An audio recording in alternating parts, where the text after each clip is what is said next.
I'm Nikki, and I'm 18. 3 years ago, when I just turned 15, I met a guy at summer school, and he was Mr. Popular. He was, every girl wanted to be with him. He was funny, and, you know, he was the one who always brought out the jokes during class, and I was real shy, always, throughout my whole school career, and he started talking to me, noticing me. We began dating. I was very excited about this because I was now known, I was heard of, and we started dating and things went fine.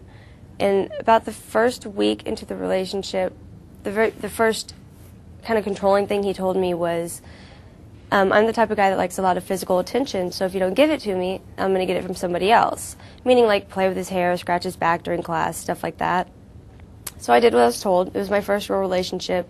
I liked my status at school now, and so I wanted, you know, to stay his girlfriend. And I liked him. He was, you know, made me happy.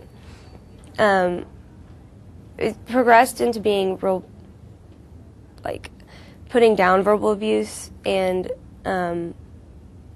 controlling. Not necessarily, he wouldn't tell me that I couldn't wear tank tops or I couldn't wear, you know, shorts or anything like that. He would say, you look better in jeans or you look better in long sleeve shirts. So, and of course, I wanted to wear what I looked better in to him to make him happy. And that I looked better without makeup and without doing my hair and stuff like that. And it began to where he was telling me that I was coming over to his house and taking my mom's truck without a license at 2:30 in the morning, and if I didn't, that meant I didn't love him, I didn't want to be with him, and that if that meant that we were breaking up, and then if we broke up, he would, you know, commit suicide or, you know, go crazy, that he couldn't live without me. That was the best thing that ever happened to him. On the other side, that he was the only thing that I ever could get. Like, I wouldn't get anybody that would treat me better, and he would tell me that. And he would tell me about times when, you know, we wouldn't be hanging out and he would go and hang out with his ex-girlfriends, or he would have parties and call me the next day and be like, yeah, I hooked up with so-and-so and so-and-so and so-and-so. And I just dealt with it because, you know, I was told that I loved him and that he was the only thing I'd ever get and that we were going to get married, and that was just it. I was just stuck with him. That's how I felt. And finally, there wasn't physical abuse throughout the whole relationship. He only hit me one incident. It was pretty bad that one night.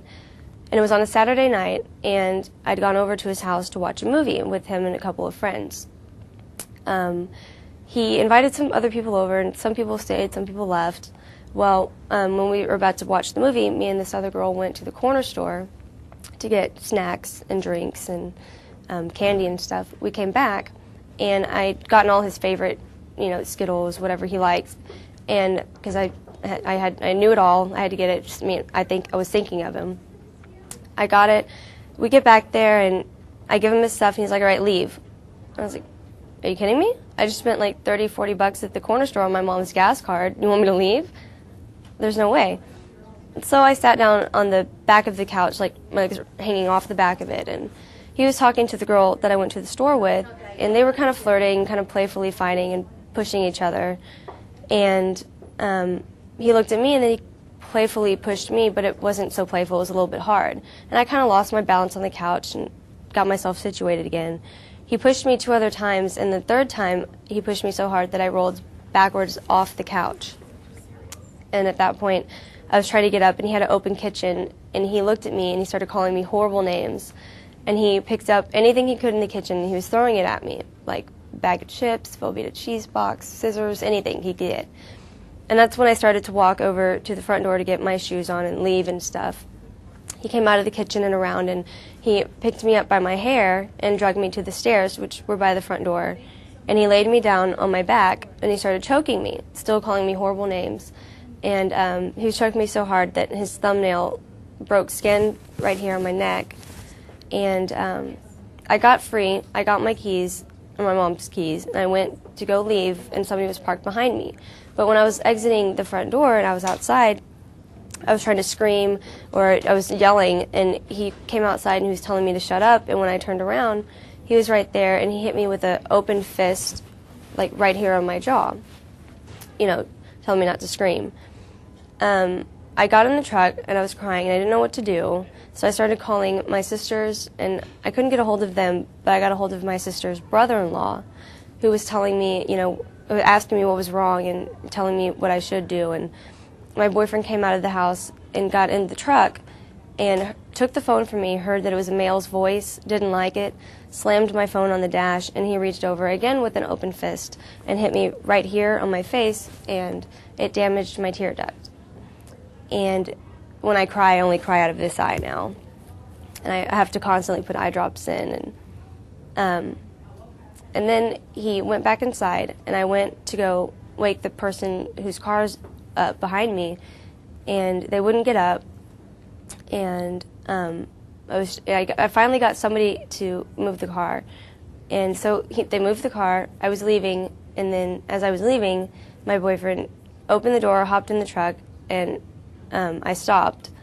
And then, I was trying to get his forgiveness. I don't know what I did that made him go rage on me. And I finally got a little bit forgiveness. And I remember that I felt like I had the most success in the world because I was able to actually give him a kiss. Like, I just felt so proud of myself for at least getting that from him. And I remember I was like on my knees on the floor of the truck, and I was like begging for his forgiveness, crying my heart out to him. I still don't know what I did. And I remember he was telling me, if anything you deserved all this the most, and you're not going to get anybody better than you. We'll always be together. If I didn't hit you, if I didn't love you, I wouldn't have hit you. Things like that. And it all made sense to me at the time because it's just, he brainwashed me, totally made me who he wanted me to be.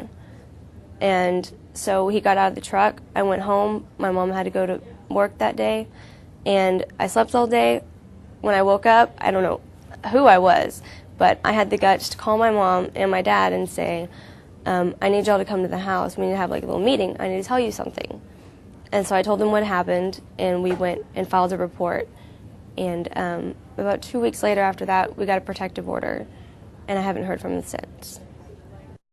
I let myself get to the point where I'd do anything for him and let him do anything to me because we shared intimate feelings, meaning sex, and with a person that's so personal with somebody. And he was all that I'd ever really had as boyfriend-wise. I never had a real boyfriend.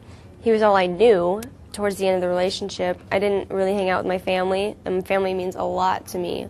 I didn't hang out with my friends, and he was all I ever hung out with. He was me. I was him. He made me who he wanted me to be, so without him, I was completely lost.